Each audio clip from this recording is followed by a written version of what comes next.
সন্ধ্যার কোপানো থামে না। আকাশ আবারও একই সুরে বলে, অনেক ভালোবাসি তোমাকে। সন্ধ্যা বাঁ হাত তার বুকে দেয়। এখানে কত ব্যথা ছিল। আকাশের এতটুকু কথাতেই এক মুহূর্তেই সব যেন উধাও হয়ে গেল। আকাশ আবারও বলে, আমি সব ভুলে গিয়েছি বউ। তবে আমাকে পোড়াতে আর কখনো কোনো ছেলের পাশে যেও না।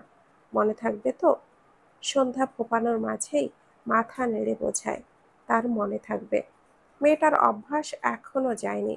আকাশ মৃদু হাসল, তারপর বলল, আমার আস্ত কলিজা তুমি। কান্না অফ করো বউ, আমি ফিরছি। সেই আগের মতো আকাশের সম্বোধনে সন্ধ্যার বুকটা প্রশান্তির আভায় ছেয়ে যায়। এই আকাশকে পেতে সে কতদিন কেঁদেছে, এই তো আজ পেয়েছে। সন্ধ্যা নিজেকে সামলায়, ঠোঁট নাড়িয়ে কিছু বলার আগেই আকাশ দ্রুত বলে, এখন কথা বলো না, ফোনে আসল ভয়েস পাবো না। সামনে থেকে তোমার কণ্ঠ শুনতে চাই, আমার সন্ধ্যা মালতীর মিষ্টি কণ্ঠ। সন্ধ্যা মাথা নাড়ালো, কান্না মাখা মুখে একটুখানি খুশির ঝিলিক দেখা যায়, যেন তুফান ঝড়ের পর জমিনের বুকে এক ফালি মিঠা রোদ আছড়ে পড়েছে। আকাশ কল কেটে দিয়ে ল্যাপটপ থেকে সন্ধ্যার ফোনে ভিডিও কল দেয়। সাথে সাথে সন্ধ্যা রিসিভ করে। স্ক্রিনে আকাশের হাস্যোজ্জ্বল মুখ ভেসে ওঠে। সন্ধ্যা আকাশকে দেখে মৃদু হাসল, কিন্তু আকাশের হাসি মিলিয়ে যায়। সন্ধ্যা কতক্ষণ কেঁদেছে কে জানে। চোখ মুখ অনেক ফুলে গিয়েছে। আকাশ অনুতপ্তর স্বরে বলে, সরি। সন্ধ্যা বাঁ হাতে ভরে আসা চোখ মুছে নেয়। আবেগে বারবার তার চোখ জোড়া ভিজে যাচ্ছে। আকাশ মন ভরে দেখে তার সন্ধ্যা মালতীকে। এভাবে কাছ থেকে কতদিন পর দেখলো তার সন্ধ্যা মালতীকে। আকাশ মৃদু স্বরে বলে, আগামী পরশু বিকালের মধ্যে ফিরছি। এবার একটু মন খুলে হাসো বউ। সন্ধ্যা অবাক হলো, আকাশ সত্যি পরশুদিন তার সামনে থাকবে? সন্ধ্যার মুখে হাসি ফুটল। আকাশের আবদারে সে ইচ্ছে করেই ঠোঁট প্রসারিত করে হাসল। আকাশের দৃষ্টিতে মুগ্ধতার রেশ ছড়ায়। মৃদু স্বরে বলে, তুমি এত সুন্দর সুন্দর কেন বউ? সন্ধ্যার মুখে লজ্জার আভা, তবে আকাশের থেকে দৃষ্টি সরিয়ে নিল না, বরং লাজুক চোখে আকাশের দিকে এক দৃষ্টিতে চেয়ে রইল। আকাশের ভীষণ আফসোস হলো, সে কেন এত দূরে এলো। এখন তো চাইলেই তার সন্ধ্যা মালতীকে জড়িয়ে ধরতে পারছে না। পুরো একদিন জার্নি করার পর সন্ধ্যা মালতীকে সামনে থেকে দেখতে পাবে, তারপর তার সন্ধ্যা মালতীকে জড়িয়ে নিতে পারবে। আকাশ ডিভানের ওপরে থেকে একটি কুশন নিয়ে দু হাতে জড়িয়ে নেয়। এরপর সামনের দিকে একটু ঝুঁকে অসহায় কণ্ঠে বলে, আমি অনেক তৃষ্ণার্ত সন্ধ্যা মালতী। সন্ধ্যা ইশারায় বোঝায় পানি খাওয়ার কথা। আকাশ আফসোসের সুরে বলে, পানি খাওয়ার তৃষ্ণা পায়নি রে বোকা বউ, এটা আমার সন্ধ্যা মালতীকে খাওয়ার তৃষ্ণা। সন্ধ্যা বুঝতে পেরে ভীষণ লজ্জা পেয়ে যায়, মাথা নিচু করে চোখ নামিয়ে নেয়। আকাশ কিছু একটা ভেবে মনে মনে হেসে আবারও বলে, কেঁদে কেটে তো সব ভিজিয়ে ফেলেছে, জামা চেঞ্জ করো। সন্ধ্যা বিনা বাক্যে মেনে নিল আকাশের কথা। মাথা নেড়ে সাথে সাথেই কলটা কেটে দেয়। এমনিতেই সে লজ্জা পাচ্ছে। আকাশের বলা কথার অজুহাতে সাই পেয়ে কল কাটল।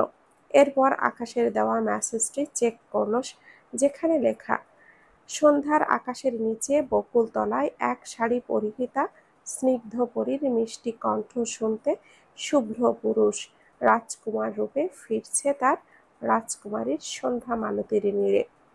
মেসেজটি পড়ে সন্ধ্যার ভেজা চোখ জোড়ায় আরও খানিকটা অশ্রুকণা জমে, সাথে ঠোঁটের কোণে ল্যাপটানো হাসি দীর্ঘ হয়। সন্ধ্যা বিছানা থেকে নেমে খুশির চোটে একটু নাচল। হঠাৎ মনে পড়ল এই ঘরে সিসি ক্যামেরা আছে। সাথে সাথে সন্ধ্যা থেমে যায়। আকাশ তাকে এভাবে দেখে নিয়েছে ভাবতেই লজ্জায় সন্ধ্যা চোখ খিচে নেয়। তার পরনে যে ওড়নাটা, সে রাত একটু আধটু ভিজে, তবে চেঞ্জ করার প্রয়োজন নেই। আকাশ দেখবে বলেই ইচ্ছে করেই তাকে চেঞ্জ করতে বলেছে। বুঝতে পেরেই সন্ধ্যা লজ্জা আরও বেড়ে যায়। সন্ধ্যা আর এই ঘরে থাকলোই না, এক দৌড়ে ঘর থেকে বেরিয়ে যায়। এপাশে আকাশ সন্ধ্যার নাচ দেখে হাসছিল, কিন্তু সন্ধ্যাকে চলে যেতে দেখে আকাশ মুখ অসহায় হয়ে যায়। বিড়বিড় করলো, আহারে যা, চলে গেল, কিছুই তো দেখতে পেলাম না, চালাক বউ কোথাকার। তবে সন্ধ্যার মনোভাব বুঝতে পেরে আকাশ আবারও হেসে ফেলল। অরুণ ঘরে এসে আকাশকে একা একা হাসতে দেখে অবাক হলো। ব্যাপারটা কি হলো? কিছুক্ষণ আগেও তো এ বোম হয়েছিল, আর এখন হাসছে। হার্টের সাথে সাথে এর মাথাটাও গেল নাকি? অরুণ ভুরু কুঁচকে বলে, পাগলের মতো হাসছিস কেন? আকাশ মৃদু হেসে বলে, আমি বোধহয় পাগল হয়ে যাব। অরুণ তবদা খেয়ে বলে, পাগল হয়ে যাবি না, পাগল অলরেডি হয়ে গিয়েছিস। আকাশ পাত্তা দিল না অরুণের কথা, আবারও বলল, সন্ধ্যা মালতী এত সুন্দর কেন? অরুণ চোখ ছোট ছোট করে তাকালো। কয়েক ঘন্টা আগে সন্ধ্যার সাথে কথাই বলল না, আর এখন সন্ধ্যার গুণগান গাইছে। সব ঠিক হলো নাকি? এ সত্যি সত্যি পাগল হয়ে গেল? আকাশের শেষ কথাই অরুণ কপাল চাপড়ালো। ওর বউ সুন্দর কেন সে কিভাবে জানবে? মনে মনে হেসে বলল, তুই বললে তো তোর সন্ধ্যা মালতীর সৌন্দর্য উদ্ঘাটন করব আমি। কি করব? আকাশ রাগান্বিত স্বরে বলে, খুন করে ফেলবো তোকে।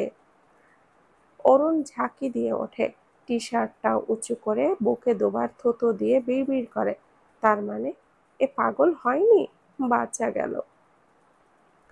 সন্ধ্যায় ইরার ঘরে এসেছে, তার ভাইয়া বাইরে গিয়েছে। ইরার সাথে টুকটাক কথা বলছিল সন্ধ্যা। ইরা খেয়াল করলো সন্ধ্যাকে ভীষণ প্রফুল্ল দেখাচ্ছে, তবে কিছু বলল না। মেয়েটাকে সবসময় মনমরা হয়ে দেখতে ভালো লাগে না, এখন ভালো লাগছে। রাত 11টা। সন্ধ্যা হঠাৎই গড়গড় করে বমি করে দেয় মেঝেতে। ইরা হতভম্ব হয়ে যায়। সন্ধ্যাকে ধরার আগেই সন্ধ্যা সেন্সলেস হয়ে মেঝেতে পড়ে যায়। সৌম্য মাত্রই ঘরে প্রবেশ করেছিল। সন্ধ্যার এই অবস্থা দেখে দৌড়ে এসে সন্ধ্যা পাশে বসে, দু হাতে সন্ধ্যাকে জড়িয়ে নিয়ে কাঁপা কাঁপা কণ্ঠে বলে, বনু। সন্ধ্যাকে নিয়ে হাসপাতালে এসেছে সৌম্য, সাথে আসমানি নওয়ান, ইরাও আছে। সৌম্য বাইরে দাঁড়িয়ে আছে, দুদণ্ড কোথাও বসেনি, বুক জ্বলছে খুব। লাস্ট 7 দিন তার বনুর সাথে ঠিক করে কথাও বলেনি। সৌম্যর কষ্ট হচ্ছে, দুই হাতের মাঝে মুখ লুকিয়ে ভাঙা স্বরে বিড়বিড় করে, বনু ঠিক হয়ে যা প্লিজ, আমি এবার থেকে তোর সাথে অনেক কথা বলবো। নিয়াজের ডাকে সৌম্যর হুঁশ ফেরে, বিচলিত কণ্ঠে বলে, বনুর কি হয়েছে ভাইয়া? নিয়াজ উত্তর করে, সন্ধ্যার শরীর ভীষণ উইক, এই জন্যই মূলত ও সেন্স হারিয়েছে। তবে ওকে চেক আপ করতে গিয়ে সাথে আরেকটু খবরও পেয়েছি। সৌম্য ঢোক গিলল, তার বনুর কি হয়েছে? সে তার বনুর উপরে রাগ করে কত কষ্টই দিয়েছে। নিয়াজকে চুপ দেখে সৌম্য উদ্বিগ্ন কণ্ঠে বলে, ভাইয়া বলুন না আমার বনুর কি হয়েছে? নিয়াজ মৃদু হেসে বলে, তুমি মামা হতে যাচ্ছ সৌম্য, তোমার বোন কনসিভ করেছে, 2 সপ্তাহ বয়স। সৌম্য বিস্ময় দৃষ্টিতে তাকায়, কথাটা তাকে কেমন যেন অনুভূতির জোয়ারে ভাসালো। নিজেই বুঝতে পারল না, শুধু বাকরুদ্ধ হয়ে চেয়ে রইল। এগিয়ে এসে দাঁড়ালো ইরা, আসমানি নওয়ান, দুজনের অবস্থাও সেম। নিয়াজ সৌম্যর কাঁধ চাপড়ে বলে, আকাশ তো পালিয়ে বসে আছে, তুমি মিষ্টি খাওয়াতে কিপটামি করো না, ভেতরে যাও, সন্ধ্যা ওয়েট করছে। সন্ধ্যা বেডের ওপর মন খারাপ করে বসে আছে, সব কিছুই তো ঠিকঠাকই ছিল, হঠাৎই তার কি হলো কে জানে। সৌম্যকে কেবিনের ভেতরে প্রবেশ করতে দেখে সন্ধ্যা মাথা উঁচু করে তাকালো। পিছে আসমানি নওয়ান আর ইরাও আছে। সৌম্য এগিয়ে এসে সন্ধ্যার সামনে দাঁড়ায়। সন্ধ্যা মলিন মুখে ভাইয়ের দিকে তাকালো। সৌম্য ভাইয়া তো তার সাথে আর কথাই বলে না, এখন তো সে সুস্থ, অসুস্থ, এবারেও কি সৌম্য ভাইয়া তার সাথে কথা বলবে না? সৌম্য নীরব সৌম্যকে দেখে অসহায় মুখে অভিযোগ করে, তুমি এখনো আমার সাথে কথা বলবে না সৌম্য ভাইয়া? সৌম্য সাথে সাথে সন্ধ্যাকে জড়িয়ে ধরে ভাঙা গলায় বলে, সরি রে বনু, 7 দিন পর ভাইকে আগের মতো পেয়ে। সন্ধ্যা ফুঁপিয়ে উঠল, এই প্রথম সৌম্য ভাইয়া এতদিন ইচ্ছে করে তার থেকে মুখ ফিরিয়ে রেখেছিল। সৌম্যকে 2 হাতে জড়িয়ে ধরে কান্নামাখা গলায় বলে, তুমি আমাকে আর আগের মতো ভালোবাসো না। আমি এই 7 দিনে অনেক কষ্ট পেয়েছি। সৌম্য সন্ধ্যার মাথায় দুটো চুমু আঁকে, 2 হাতে আঁচড়ায়। সন্ধ্যার মুখ নিয়ে ধরা গলায় বলে, তুই যে আমার শিক্ষা দীক্ষা সব ভুলে বসেছিলি, আমার কষ্ট হয়নি? সন্ধ্যার চোখ থেকে পানি গড়িয়ে পড়ে। নাক টেনে বলে, এখন থেকে ভুলবো না। তুমি আমাকে আর মারবে না বলে দিলাম। সৌম্য একটু হাসল। সন্ধ্যার চোখের পানি মুছে দিয়ে অনুতপ্তের স্বরে বলে, অনেক ব্যথা পেয়েছিলি? সন্ধ্যা বাচ্চাদের মতো করে ঠোঁট উল্টিয়ে বলে, হুম। ইরা আপু তোমাকে খাইয়ে খাইয়ে যে এতটা শক্তিশালী বানিয়েছে, তুমি থাপ্পড় না মারলে বুঝতেই পারতাম না। সন্ধ্যার কথা শুনে সৌম্য তবদা খেয়ে যায়। ইরা এগিয়ে এসে সৌম্যর পাশে দাঁড়ায়, ডান হাত কোমরে রেখে সন্ধ্যার উদ্দেশ্যে মেকি রেগে বলে, বড় ভাই ভাবির সাথে মশকরা করছো সন্ধ্যা? সন্ধ্যা 2 হাতে সৌম্যর পেটটা জড়িয়ে সেথায় মুখ ঠেকিয়ে মিটিমিটি হাসল। সৌম্য ইরা একে অপরের মুখ চাওয়াচাই করে মৃদু হাসল। আসমানি নওয়ান এগিয়ে এসে বলে, আমারে ভুইল্লা গেছস জান্নাত? আমার ছেলের জন্যই তো তুই পোয়াতি হইলি, আমার প্রশংসা করবি না? আসমানি নওয়ানের কথা শুনে মাথা উঁচু করে তাকায় সন্ধ্যা। ভদ্রমহিলার কথা তার মাথার ওপর দিয়ে গিয়েছে। আসমানি নওয়ানের দিকে জিজ্ঞাসু দৃষ্টিতে তাকায়। সৌম্য সন্ধ্যাকে ছেড়ে সন্ধ্যার পাশে বসল। আসমানি নওয়ান সন্ধ্যার সামনে এসে সন্ধ্যার গালে হাত দিয়ে বলে, তুই এত বড় হইয়া গেছস জান্নাত? সন্ধ্যা অবুঝ গলায় বলে, পোয়াতি মানে তো প্রেগনেন্ট। সন্ধ্যার কথা শুনে সবাই হাসলো। সন্ধ্যা সবার দিকে তাকিয়ে দেখলো সবাই হাসছে। সন্ধ্যার মুখ থমথমে হয়ে যায়। সে কিছুই বুঝতে পারছে না। সৌম্য বাঁ হাত সন্ধ্যার মাথার উপরে রাখে। মনে হচ্ছে কয়েকদিন আগেই তার বনুকে কোলে নিয়ে ঘুম পাড়িয়েছে। মায়ের জন্য কেঁদেছিল বলে, কত শত বানোয়াট গল্প বলে থামিয়েছে। তার সেই বাচ্চা বোনটা আজ নিজেই এক বাচ্চার মা হতে চলেছে। সৌম্য মৃদু স্বরে বলে, তুই মা হবি বনু, আর আমি মামা হব। কথাটা শুনে সব সন্ধ্যা বিস্ময় দৃষ্টিতে তাকায়। সৌম্যর কথা মস্তিষ্কে ধারণ করতে পেরে সন্ধ্যার পুরো শরীর এক অদ্ভুত শিহরণে বয়ে গেল। ডান হাত অটোমেটিকই পেটে চলে যায়। এখানে কিছু আছে ভাবতেই পুরো শরীর কেঁপে ওঠে। চোখের কোণে জলকণা জমতে শুরু করলো, কারণ তার অজানা। সে মা হবে, একটা ছোট্ট বাচ্চা তার কোলে আসবে, আর সেই বাচ্চা তার আকাশের অংশ। সন্ধ্যার চোখ থেকে পানি গড়ায়। আসমানি নওয়ান সন্ধ্যার পাশে বসে সন্ধ্যাকে জড়িয়ে নেয়। সন্ধ্যার পিঠে হাত বুলিয়ে বলে, আমি যে কত খুশি হয়েছি জান্নাত। আমার আকাশ আব্বা আর জান্নাত মায়ের কোলে এক পুতুল আসবো, ভাবলে যে কি আনন্দ লাগতেছে। সন্ধ্যার চোখ বুজে রইল। তার বুক ধুকপুক ধুকপুক করছে। মা হওয়ার অনুভূতি এত অদ্ভুত, এত এত শান্তি নিহিত সে 1 মিনিট আগেও জানতো না। আর এখন সে নিজে সেই শান্তি অনুভব করছে। আকাশ জানলে কতটা খুশি হবে, কেমন রিয়াকশন দিবে সন্ধ্যা ভাবতেই পারে না। তীব্র আবেগ আর অনুভূতির সংমিশ্রণে মেয়েটার বন্ধ চোখের পাতা বেয়ে জল গড়ায়। সৌম্য ফোনটা বের করলে আকাশের নাম্বারে ফোন দিতে নেয় আর বলে, এবার হয়তো আকাশ ভাইয়া চলে আসবে। সন্ধ্যা দ্রুত সোজা হয়ে বসে বলে, ওনাকে বলো না। সৌম্য সহ সকলে জিজ্ঞাসু দৃষ্টিতে তাকালে সন্ধ্যা মৃদু স্বরে বলে, ওনার সাথে আমার কথা হয়েছে, উনি পরশুদিন আসবে বলেছে। সকলে অবাক হলো। আকাশ সত্যি সন্ধ্যার সাথে কথা বলেছে? ভালো লাগলো তাদের। তার মানে এদের মাঝে সব ঠিকঠাকই আছে। সৌম্য সন্ধ্যার মনোভাব বুঝল। তার বনু নিজে এই খবর আকাশকে দিতে চায়। সৌম্য মৃদু হেসে বলে, আচ্ছা। আসমানি নওয়ান সৌম্য আর ইরার দিকে চেয়ে বলল, আমার জান্নাত ছোট হইয়াও মা হইয়া যাইতাছে, আর তোমরা কি করতাছ? আসমানি নওয়ানের কথায় সৌম্য ইরা দুজনেই অস্বস্তিতে পড়ে যায়। সৌম্য ইরার দিকে তাকায়। ইরা মাথা নিচু করে নখ খুঁটছে। সৌম্য আসমানি নওয়ানকে ঔষধ আনার অজুহাত দেখিয়ে কেবিন থেকে বেরিয়ে যায়। 2 মিনিটের মাথায় ইরার ফোনে একটি মেসেজ আসে। ইরা কেবিন থেকে বেরিয়ে আসে। করিডোর দিয়ে সৌম্যকে দাঁড়িয়ে থাকতে দেখে ইরা এগিয়ে এসে মৃদু স্বরে বলে, বাইরে আসতে বললি কেন? সৌম্য ইরার দিকে ফিরে চিন্তিত কণ্ঠে, টেনশন হচ্ছে। ইরা ভুরু কুঁচকে বলে, কেন? সৌম্য বিরক্তির সুরে উত্তর দেয়, আমার বোনও তো কলেজের গণ্ডিই পেরোয়নি। ও কত ছোট, অথচ তোর ভাইয়ের কাণ্ডজ্ঞান সব লোপ পেয়েছে। ইরা থতমত মুখে বলে, ফর ইউর কাইন্ড ইনফরমেশন, আকাশ ভাইয়া তোরও ভাই। তাছাড়া সবাই কি তোর মতো নিরামিষ?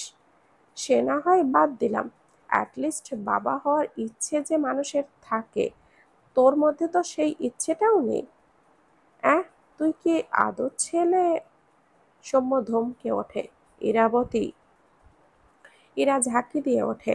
সৌম্য ফোঁস করে শ্বাস ফেলে বলে, অসুস্থ ছিলি তুই, এখনো ঔষধ খেতে হয় তোকে। এই অবস্থায় প্রেগনেন্ট হয়ে গেলে কি হবে? ইরা ছলছল দৃষ্টিতে তাকায় সৌম্যের পানে।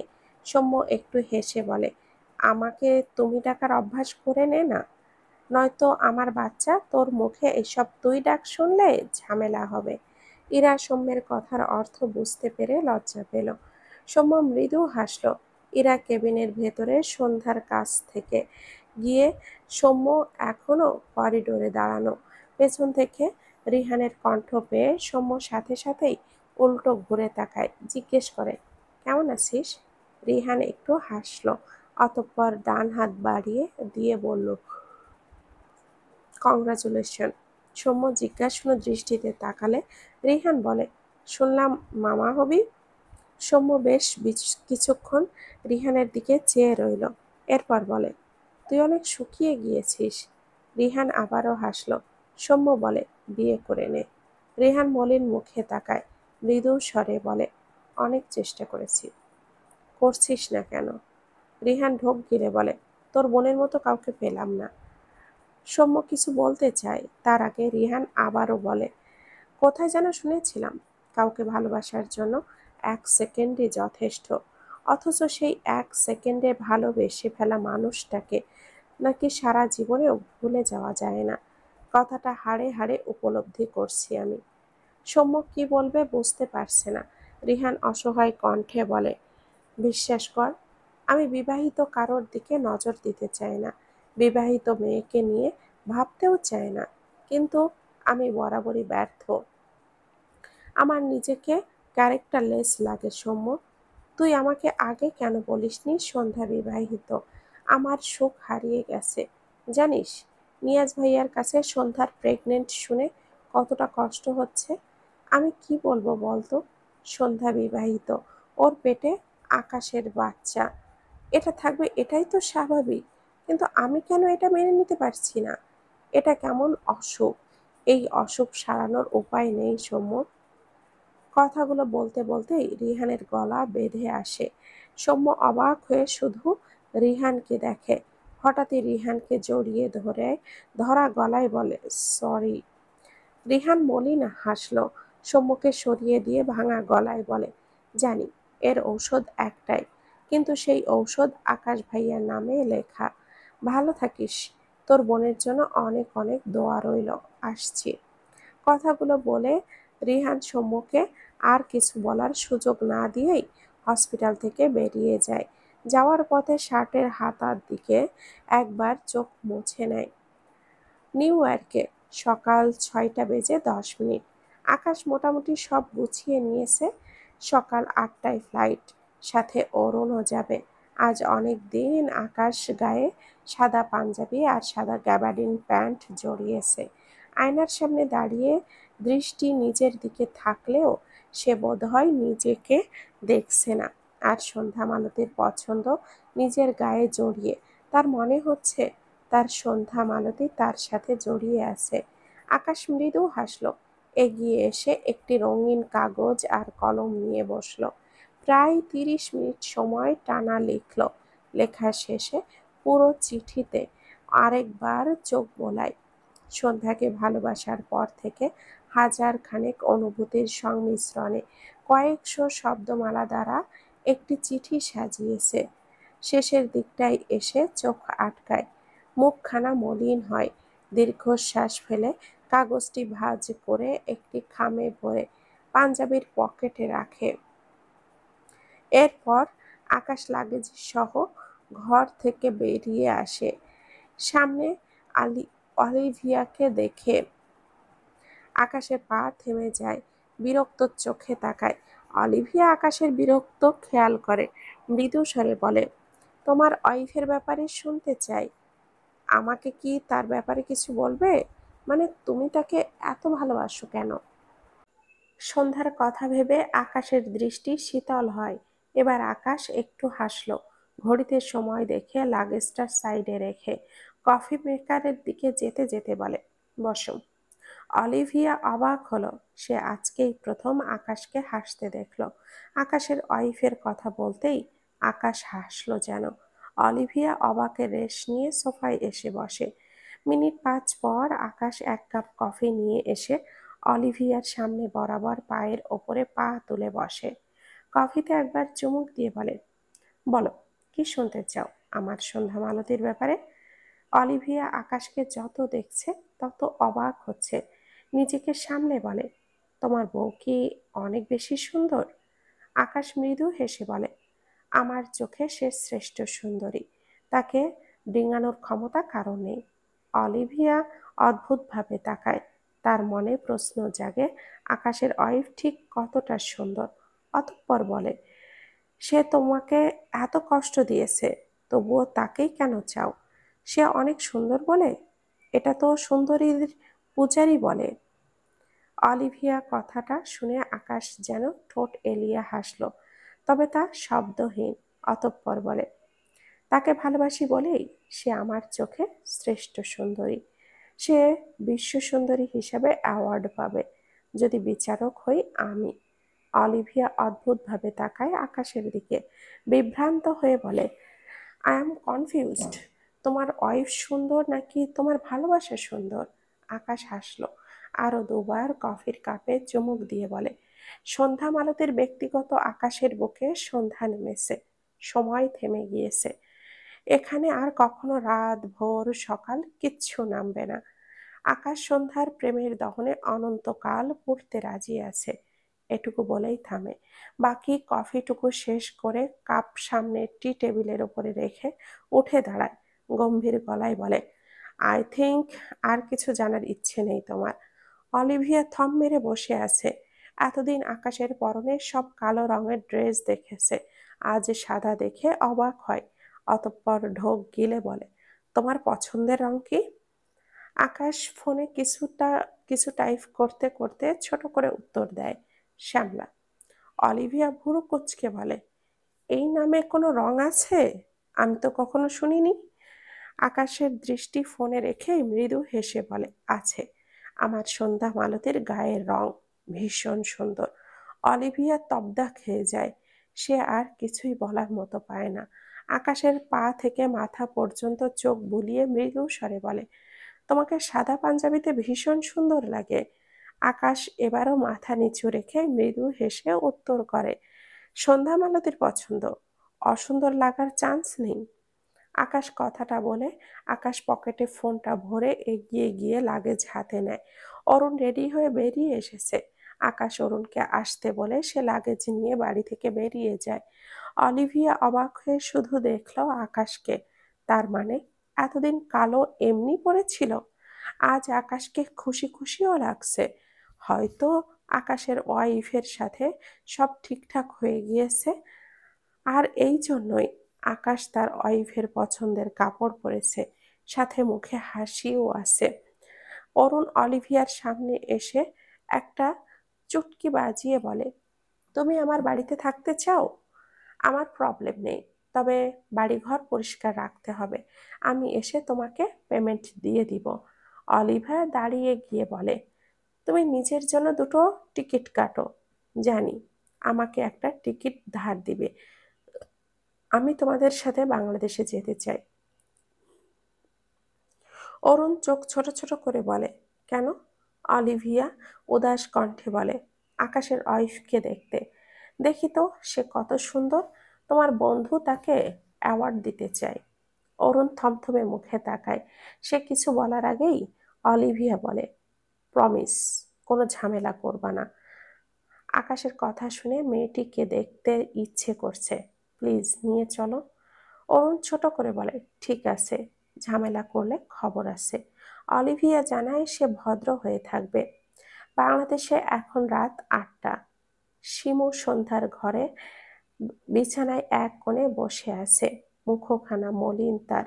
সন্ধ্যার খুশির খবর শুনে হেসেছিল খুব, তবে আবারও মন খারাপ হয়ে গিয়েছে তার। তার এসএসসি এক্সাম শেষ হয়েছে সপ্তাহখানেক হইল।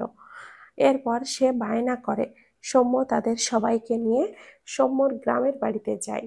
স্মৃতির পাতায় কিছু ভেসে ওঠে। কয়েকদিন আগে গ্রামে গিয়ে শিমু খোলা জায়গা পেয়ে প্রজাপতির ন্যায় মুক্ত আকাশে উড়ছিল, কিন্তু তার পা থেমে যায় বায়ানকে একটি কবরস্থানের পাশে বসে থাকতে দেখে। শিমু অবাক হয়। সে অনেক ঘটনা না জানলেও এটা জানে কবরটি সকালের। সন্ধ্যা তাকে দেখিয়েছিল। শিমু ধীরে ধীরে এগিয়ে যায়। তার চোখে আটকায় কবরের ওপরে একটি তাজা বেলি ফুলের গাছ, যেটা বায়ান মাত্রই লাগিয়েছে। বায়ানের হাতে মাটি লেগে শিমু অবাক এর ওপরে অবাক। অবাকের মাত্রা সেখানেও থামেনি। বায়ান কবরের ওপর হাত রেখে ভাঙা স্বরে আওড়ায়, আমার ডিকশনারিতে ভালোবাসার রং কেবলমাত্র সকাল, যে রং কখনো বদলাবে না। তুমি নিশ্চিন্তে ঘুমাও সকাল, ওপারে আমার জন্য অপেক্ষা করবে সকাল। আমি দ্রুতই তোমার কাছে ফিরতে চাই। তোমাকে ছাড়া আমি একবারের জন্যেও শূন্য হয়ে গিয়েছি। তুমি কেন চলে গেলে তোমার সকাল? কথাগুলো বলতে বলতে বায়ানের চোখ থেকে কয়েক ফোঁটা অশ্রু গড়িয়ে পড়ে। বায়ানের কথাগুলো শুনে শিমু স্তব্ধ হয়ে যায়। তার মাথা ফাঁকা ফাঁকা লাগলো। বায়ান ভাবির বোনকে ভালোবাসতো। কই, সে তো জানতো না। শিমুর চোখ জোড়া ভরে ওঠে। সে আর এক দণ্ডও পা সেখানে দাঁড়ায়নি, দৌড়ে বাড়ি চলে গিয়েছিল। সেই দিনের কথাগুলো ভেবে সকাল আজও ফুঁপিয়ে উঠল। সন্ধ্যা ওয়াশরুম থেকে বেরিয়েছে মাত্রই টেবিলের ওপর তার ফোনটা ভাইব্রেটে। সন্ধ্যা ফোনটা হাতে নিল। নিয়াজের কল দেখে রিসিভ করতে গিয়ে ফোঁপানোর আওয়াজ পেয়ে ঘাড় ফিরিয়ে দেখায়। শিমুকে ফুঁপিয়ে কাঁদতে দেখে সন্ধ্যা অবাক হয়। দ্রুত এগিয়ে গিয়ে উদ্বিগ্ন কণ্ঠে বলে, কি হয়েছে শিমু, কাঁদছিস কেন? শিমু ফোঁপাতে ফোঁপাতে বলে, ভাবি, ভাবি তোমার বোন কি এতই সুন্দর ছিল? আমি কি একটুও সুন্দর নয়? সন্ধ্যা বুঝল না শিমু হঠাৎই সকালের সাথে নিজের তুলনা কেন করছে। শিমুর পাশে বসে বলে, এভাবে বলছো কেন? তুমি ভীষণ সুন্দর শিমু।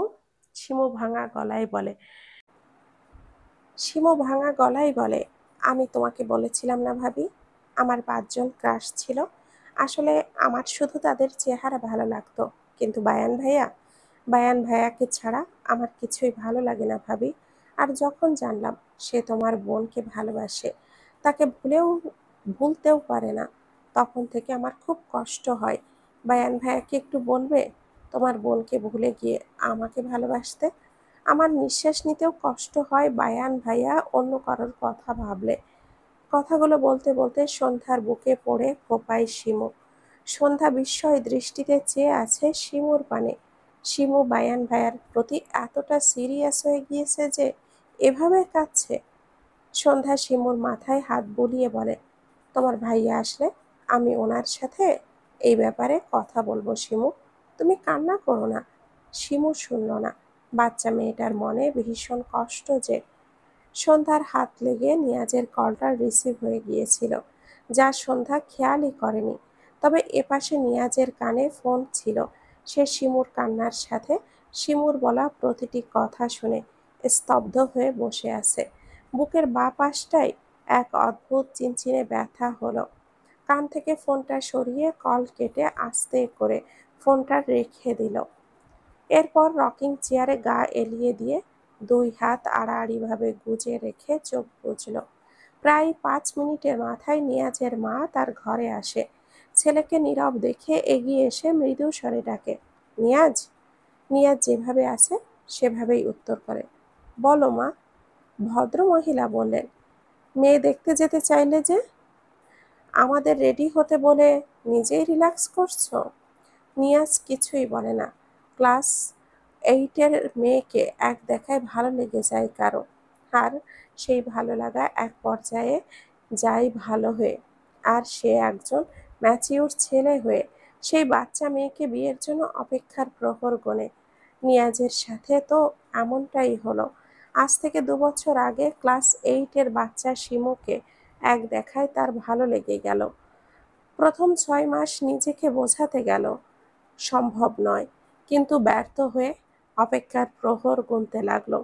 মেয়েটাকে বড় হতে দিল। সে ভেবেছিল শিমু ভার্সিটিতে উঠলে আকাশকে প্রস্তাব দিবে, কিন্তু সে পারছে না। শিমু এখনই তুলে না আনলেও বিয়ে করে রাখার সিদ্ধান্তও নিয়েছিল। এই জন্য বাবা মাকে তার পছন্দের মেয়েকে আজ দেখাতে নিয়ে যেতে চেয়েছিল, কারণ তারা জানে না শিমুই সেই মেয়ে। সে জানে আগামীকাল আকাশ আসবে। শিমু কোথায় এটা শিওর হওয়ার জন্যই সে সৌম্য আসমানি নওয়ানকে কল দিয়েছিল। তাদের না পেয়ে সন্ধ্যাকে কল দিয়ে সে পুরোপুরি সারপ্রাইজড হয়ে গেল। নিয়াজের মা নিয়াজের মাথায় হাত বুলিয়ে ডাকে, নিয়াজ। নিয়াজ ঢোক গিলে বলে, সব ক্যান্সেল মা, আমি বিয়ে করব না। ভদ্রমহিলা থমকালো দৃষ্টিতে তাকায় যেন। অবাক হয়ে বলে, 2 বছর যাবৎ তার জন্য নিজের বয়স বাড়িয়ে এখন বলছো সব ক্যান্সেল? ফাজলামি করছো? আর কয়দিন পর বুড়ো হয়ে যাবে। নিয়াজ চোখ মেলে তাকায়, চোখ দুটো হালকা লাল। ভদ্রমহিলা ছেলের চোখ মুখ দেখে বলে, কি হয়েছে তোমার? নিয়াজ ভাঙা গলায় বলে, আমি তার জন্য অপেক্ষা করছি, আর তারপর তাকে হালালভাবে চেয়েছি, কিন্তু আল্লাহ তার মনে আমার নাম লেখানোর সুযোগটাই দিল না। এর আগেই সে তার মনে অন্যের নাম লিখিয়ে ফেলেছে। এখন আমি কি করব মা? আমার যে মরে যেতে ইচ্ছে করছে। ঘড়ির কাঁটায় তখন বিকাল 4টা। আকাশ মাত্রই বাড়িতে এসে পৌঁছেছে। তার মা আসমানি নওয়ান তার খালা সৌম্য ইরাকে দেখে আকাশের মুখে হাসি ফোটে। সর্বপ্রথম আকাশ তার মাকে জড়িয়ে ধরে। ভদ্রমহিলা এতদিন পর নিজের ছেলেকে কাছে পেয়ে প্রায় কেঁদেই দিয়েছে। আকাশ মায়ের সাথে টুকটাক কথা বলে। তারপর আকাশ সৌম্যকে জড়িয়ে ধরে। সৌম্য ইরা দুজনেই সাথে সাথে টুকটাক কথা বলে। অরুণও সবার সাথে কথা বলে। অলিভিয়াকেও পরিচয় করিয়ে দেয়। আকাশ এখানে আর থাকলো না। সে তার ঘরে চলে যায়। আকাশ মূলত চট্টগ্রামের খুব সুন্দর একটি জায়গা কিনে সেখানে বাড়ি করেছে। যে বাড়িটি খুব সুন্দর করে সাজিয়েছে, এর কারণ সে ওই বাড়িটাতেই তার সন্ধ্যা মালতীর সাথে দেখা করতে চায়। আকাশ তার প্ল্যান অনুযায়ী সন্ধ্যাকে তার চট্টগ্রামের বাড়িতে রেখে আসতে বলায় বায়ান সন্ধ্যাকে নিয়ে গিয়েছে, আর সন্ধ্যার সাথে গিয়েছে শিমু। আকাশ তার মাদের চট্টগ্রামদের বাড়িতে যেতে বলেছিল, তবে আসমানি নওয়ান নিষেধ করে। তিনি নিজেই আকাশ আর সন্ধ্যাকে এরকম একটা স্পেস দিতে চাইছিলেন। তার আগে আকাশ তাদের চট্টগ্রামের বাড়ির কথা বললে তিনি খুশি হয়। আকাশ দ্রুত শাওয়ার নিয়ে বের হয়। এরপর গায়ে সাদা পাঞ্জাবি, প্যান্ট, হাত ঘড়ি সব মিলিয়ে নিজেকে ভীষণ পরিপাটি করে আকাশ রুম থেকে বেরিয়ে পড়ে। আসমানি নওয়ান সৌম্যকে বলে আকাশ বাড়ি থেকে বেরিয়ে যায়। আসমানি নওয়ান হালকা কিছু খেতে বলে। আকাশ উত্তর দেয়, সন্ধ্যা মালতীকে না দেখা পর্যন্ত গলা দিয়ে খাবার নামবে না মা। আকাশ আগে থেকেই হেলিকপ্টার বুকিং করে রেখেছিল, যেন ঢাকা থেকে চট্টগ্রামে ঘন্টা 1-এর ভিতরেই পৌঁছে যেতে পারে। আকাশ হেলিকপ্টারের সামনে দাঁড়িয়ে আছে। পাশে অরুণ। আকাশকে থম মেরে দাঁড়িয়ে থাকতে দেখে অরুণ ভুরু কুঁচকে বলে, যাবি নাকি? তোর প্রক্সি দিতে আমি যাব। আকাশ রেগে তাকায়। অরুণ চোখ ছোট ছোট করে বলে, যাব না বাবা, কিচ্ছু। কিন্তু তুই উঠছিস না কেন? আকাশ ঢোক গিলল। ফোঁস করে শ্বাস ফেলে ভারী গলায় বলে, সন্ধ্যা মালতীর কণ্ঠ শুনতে পাবো ভাবলেই অদ্ভুত অনুভূতি হচ্ছে। ওর কণ্ঠ অনেক সুন্দর, তাই না রে অরুণ? অরুণ ঠাট্টা করে কিছু বলতে গিয়ে ও থেমে গেল। আকাশের চোখের কোণে চিকচিক করা জলকণা তার চোখে পড়েছে। অরুণ আকাশকে যত দেখে তত অবাক হয়। মৃদু হেসে বলে, তুই অনেক নিখুঁতভাবে ভালোবাসতে পারিস। আকাশ অরুণকে জড়িয়ে ধরে। অরুণ হাসল। আকাশ ঢোক গিলে বলে, আমার কিছু হলে তোরা সবাই আমার সন্ধ্যা মালতীকে দেখে রাখবি, মনে থাকবে? অরুণ ভুরু কুঁচকে বলে, এসব বলছিস কেন? আকাশ অরুণকে ছেড়ে ঝাপসা চোখ জোড়া আড়াল করে বলে, জানি না, মনটা ভীষণ অস্থির লাগছে। অরুণ হেসে বলে, সন্ধ্যাকে দেখলে সব ঠিক হয়ে যাবে। আকাশের হাতে ফোন। সন্ধ্যার নাম্বার থেকে আসা মেসেজে চোখ বোলায়।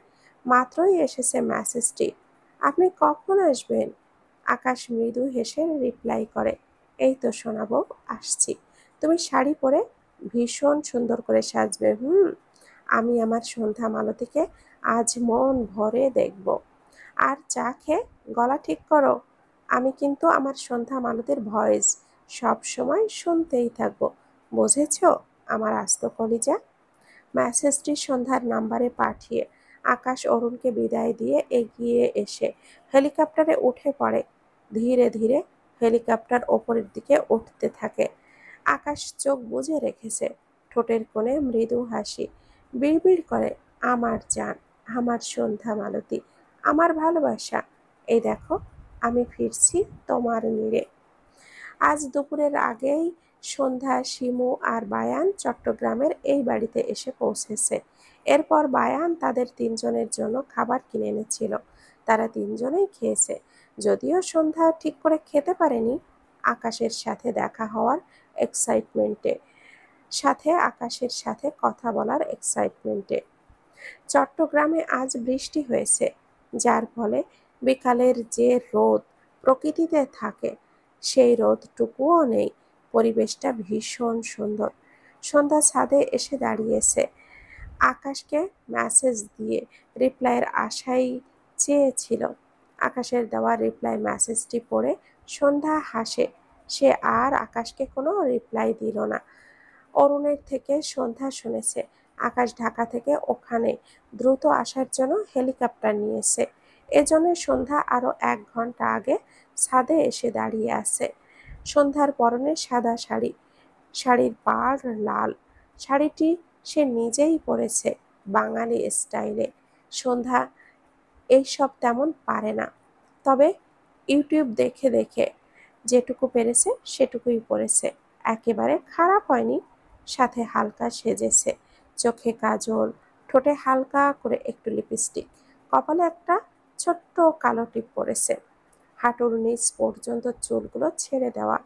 হাত একটি আলতার কৌটা, আর যেটা সে আকাশের হাত থেকে পরিয়ে নেবে বলে হাতে ধরে রেখেছে। আলতার কৌটা ধরে রাখা হাতটি সন্ধ্যা তার পেটে দেয়। এইখানে, এইখানে একটি প্রাণ ধীরে ধীরে বেড়ে উঠছে। সন্ধ্যা হাসল। তার আর আকাশের অংশ।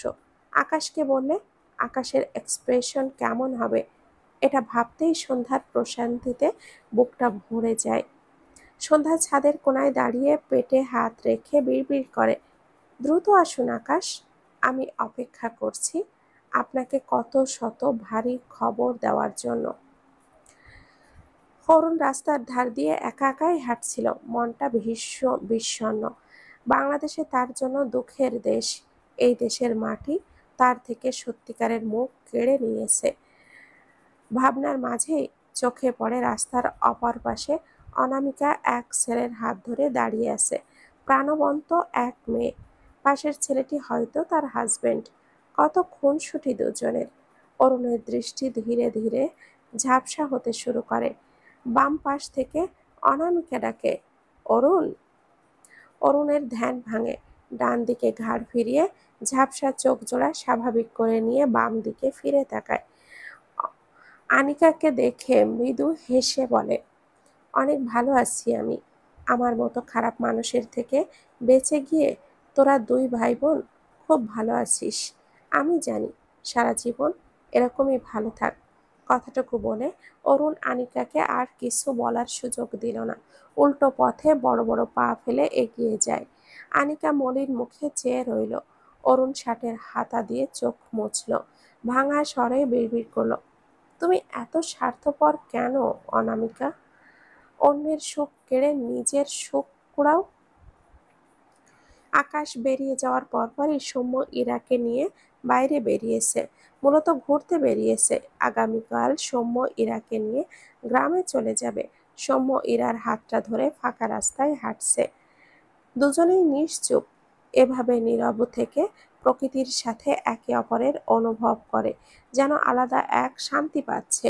ইরা তার মাথাটা সৌম্যের বাহুতে ঠেকিয়ে প্রশান্তির শ্বাস ফেলে বলে, আমি তোর সাথে অনেকদিন বাঁচতে চাই সৌম্য।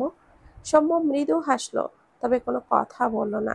ইরার চোখ সামনের দিকে পড়ে। চোখ কিছুটা আটকালো বোধ হয়। সাথে সাথেই তার চোখ বড় বড় হয়ে যায়। কি করবে বুঝতে না পেরেই গায়ের জোরে সৌম্যকে একটা ধাক্কা দেয়। এরা সরে যাওয়ার আগেই সামনের দিকে থেকে একটি গুলি ধেয়ে এসে ইরার একদম পেট বরাবর গেঁথে যায়। ইরা সৌম্যকে ধাক্কা দিয়ে সরে যেতে যেতে চেয়েছিল, তবে সেই সময়টুকু সে পায়নি। এদিকে ইরার ধাক্কা খেয়ে সৌম্য রাস্তা থেকে ছিটকে কয়েক হাত দূরত্বে গিয়ে একদম উল্টো পাশে পড়েছে। গুলির শব্দ, সাথে ইরাকে পেট চেপে দাঁড়িয়ে থাকতে দেখে সৌম্য চিৎকার করে ডাকে, ইরাবতী। সৌম্য দৌড় দিয়ে ইরার কাছে আসার আগেই ইরা ধপ করে উল্টে পড়ে যায়।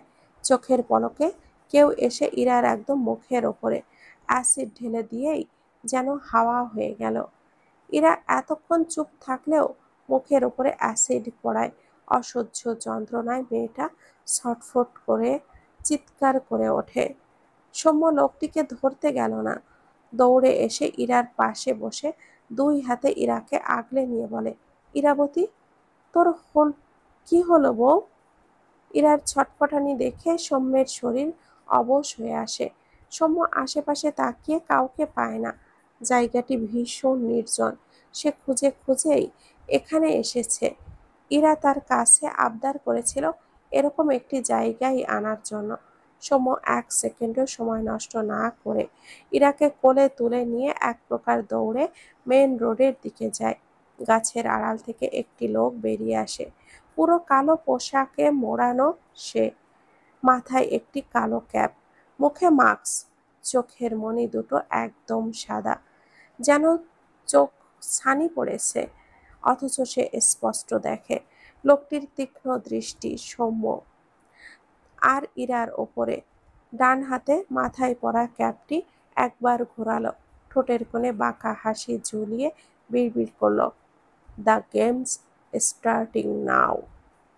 কয়েক মিনিটের মাথায় সৌম্য মেইন রাস্তায় এসে দাঁড়ায়। ইরার অবস্থা দেখে একটি সিএনজি নিয়ে নিজে থেকে এগিয়ে আসলে ইরা সৌম্যকে কোলে সৌম্য ইরাকে কোলে নিয়ে সিএনজিতে উঠে পড়ে। সিএনজিওয়ালা সিএনজি স্টার্ট দেয়। ইরার ছটফটানি এখনো কমেনি। সৌম্য ইরাকে তার সাথে শক্ত করে জড়িয়ে নিয়ে ভাঙা গলায় বলে, ইরাবতী, তোর কিচ্ছু হবে না, আমি তোর কিচ্ছু হতে দিব না। ইরার চোখ থেকে পানি গড়িয়ে পড়ে। আধো আধো কণ্ঠে বলে, আমি না থাকলেও তুই শুধু আমাকেই ভালোবাসিস সৌম্য। সৌম্য ডান হাত ইরার গালে দিলে ইরার গালের চামড়া গলে তার হাতে আসে। সৌম্যর বুক কেঁপে ওঠে। এ কি হলো তার ইরাবতীর? ছেলেটার চোখ থেকে পানি গড়িয়ে পড়ে। ইরা থেমে থেমে বলে, আমি তোর সাথে বাঁচতে চেয়েছিলাম, আল্লাহ দিল না, তুই শুধু আমার থাকিস সৌম্য।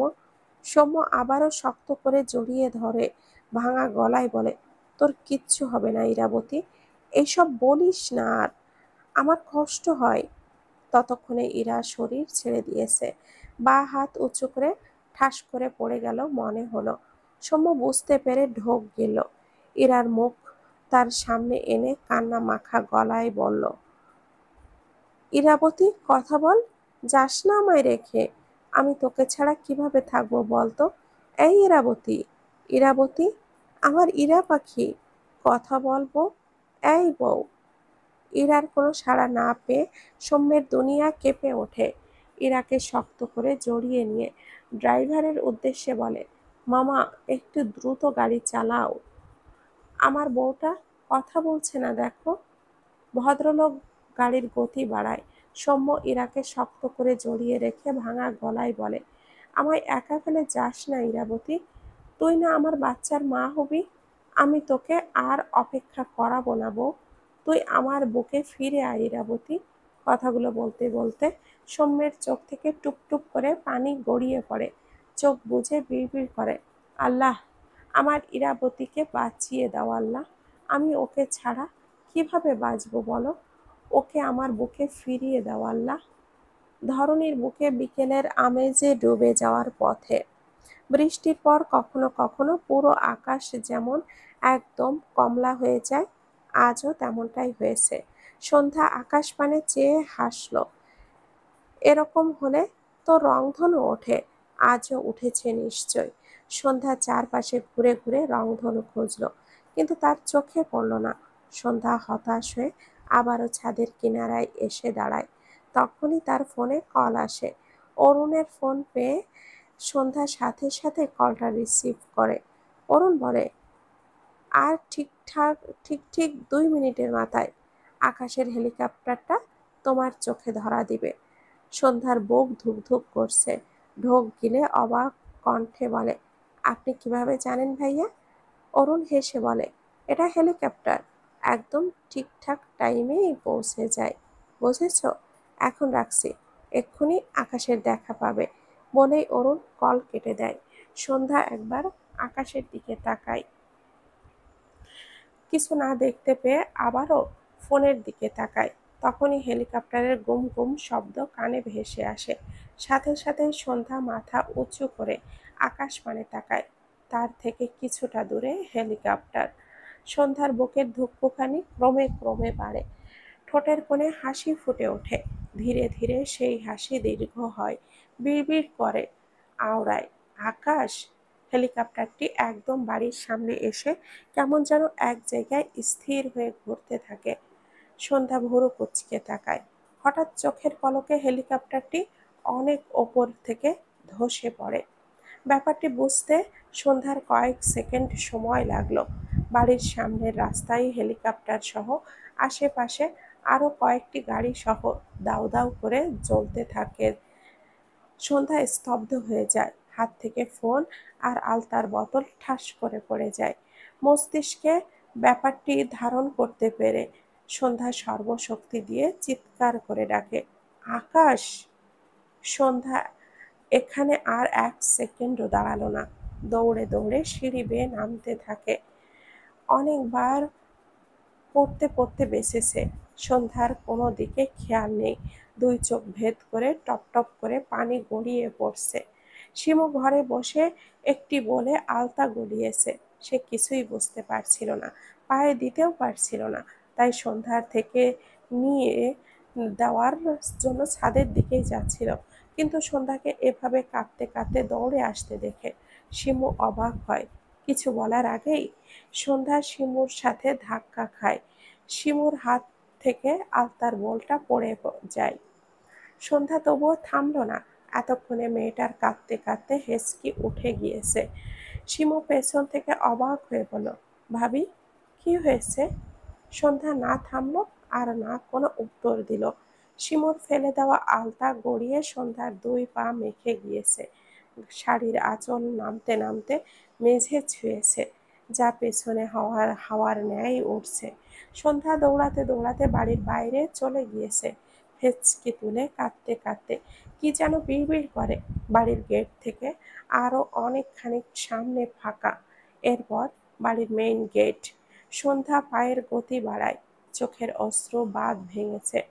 বায়ান বাড়ির বাইরে বের হতে যাচ্ছিল, কিন্তু সন্ধ্যাকে এভাবে দৌড়ে যেতে দেখে বায়ান ঢোক গিলল। হেলিকপ্টার ধসে পড়লে এর ফলে যে আগুনের উত্তাপ সৃষ্টি হয় তা তো কম নয়। বাইরের রাস্তায় থাকা কত মানুষ যে আহত নিহত হয়েছে আল্লাহ জানে। সকলের চিৎকার চেঁচামেচিতে চারপাশটা গম গম করছে। বায়ান বুঝতে পারে না এসব কিভাবে হলো। আকাশের সাথে তার 2 ঘন্টা আগেও কথা হয়েছিল, অথচ ঘন্টার ব্যবধানে আকাশ এখন আগুনে পড়ছে। বায়ানের চোখের কোণে অশ্রু। আকাশের দেয়া শেষ মেসেজটা তার মনে পড়ে। আমার অনুপস্থিতিতে আমার বউকে আগলে রাখবে বায়ান। বায়ান দৌড় লাগালো। সন্ধ্যা গেটের বাইরে বেরোলে সে এই উত্তাপে বাঁচবে কি করে, আর সে তার স্যারকে দেওয়া কথাই বা রাখবে কিভাবে। সন্ধ্যার শরীর দুর্বল হয়ে আসে, তবে তার পায়ের গতি ধীরে ধীরে বাড়ে। তার যে আকাশের কাছে পৌঁছাতে হবে, ওখানে তার আকাশ আছে। সন্ধ্যা গেট থেকে বের হতে নিলে বায়ান বাম দিক থেকে ঠেলে সাথে সাথে মেইন বড় গেটের সন্ধ্যার মুখের ওপরে বন্ধ করে দেয় দরজা। দরজার সাথে ধাক্কা খেয়ে সন্ধ্যা কয়েক হাত দূরত্বে গিয়ে ছিটকে পড়ে। সন্ধ্যা শব্দ করে কেঁদে দেয়, হাঁটুতে ভর দিয়ে এগিয়ে গিয়ে গেট ধরে ঝাঁকায় আর কাঁদতে কাঁদতে বলে, কেউ এই গেটটা খুলে দাও আকাশ। আকাশ, আমি আমাকে শাড়ি পরতে বলেছিলেন, এই দেখুন না, আমি আপনার জন্য শাড়ি পরে অপেক্ষা করছিলাম। আপনার জন্য আমি সেজেছি, আর আপনি আমার কাছে না এসে ফাঁকি দিয়ে কোথায় চলে যাচ্ছেন। সন্ধ্যা কথাগুলো বলতে বলতে গেটের সাথে মাথা ঠেকিয়ে কাঁদে। হেঁচকি তুলে কাঁদতে কাঁদতে বলে, আপনি শুনবেন না? আপনি বাবা হবেন। আপনি কিচ্ছু না শুনে কোথায় পালাচ্ছেন বলুন? আকাশ, আমায় রেখে যাবেন না আকাশ। আপনার বুক আমার লাগবে আকাশ। ও আল্লাহ, আমার মাথা রাখার জায়গাটা তুমি কেড়ে নিও না আল্লাহ। আকাশ ধসে পড়া হেলিকপ্টারের তলায় পিষে গিয়েছে কিনা। আগুনের দাপটে তার শরীর হয়তো অক্ষত নেই। অবচেতন মনে ভীষণই অস্পষ্টভাবে ঠোঁট নাড়িয়ে আওড়ায়, পারলাম না আমার সন্ধ্যা মালতীর কণ্ঠ শুনে নিজের তৃষ্ণা মেটাতে। পারলাম না আমার সোনা বউটাকে একবার আমার বুকে জড়িয়ে নিতে। তবে কি এখানেই আমার পথ চলার ইতি ঘটে গেল? এটুকু বলাও শেষ। আকাশের শরীর একেবারে মাটির সাথে মিশে যাওয়া শেষ। শেষবার লম্বা একটা শ্বাস নিয়ে বলতে চায়, সন্ধ্যা মা। পুরোটা উচ্চারণ করতে পারল না আকাশ। নিঃশ্বাস থেমে গেল কি। শেষ সময়ে এসে সন্ধ্যার জন্য লেখা চিঠির একদম নিচের কয়েকটা লাইন আকাশের কানে বাজছিল। সোনা বউ, জানো, গতরাতে খুব বাজে স্বপ্ন দেখেছি। ভীষণ ভয় লাগছে। আল্লাহ তোমার আগে আমায় না নিক। সন্ধ্যা মালতী, আমার সন্ধ্যা মালতীর কবর দেখার সাহস যে আমার নেই, এটুকু একটুও নেই। যদি আল্লাহ এমন কিছু লিখে রাখে, তবে তা উল্টো দিয়ে আল্লাহ যেন তোমার আগে আমার মরণ করুক। তবে আগে আল্লাহ তোমার কাছে আমার অস্তিত্বের কিছু রাখুক। আমার অনুপস্থিতিতে আমাকে কখনো ভুলে যেও না। নিয়ম করে দেখতে এসো। আকাশের অনুমান করে লেখা কথাগুলো কি তবে আজ সার্থক হয়েছে? আকাশ হারিয়ে গেল, তার আগে সন্ধ্যার পেটে তার একটি অংশ দিয়ে গেল, যা সন্ধ্যা চাইলেও কখনো ভুলতে পারবে না। সবাইকে অনেক অনেক ধন্যবাদ। এটি ছিল অন্তর্দহন গল্পের প্রথম খণ্ডের সমাপ্তি। লিখেছেন ডিআরএম সোহাগানী, পেজ ডিআরএম সোহাগানী। ভালো থাকবেন, সুস্থ থাকবেন।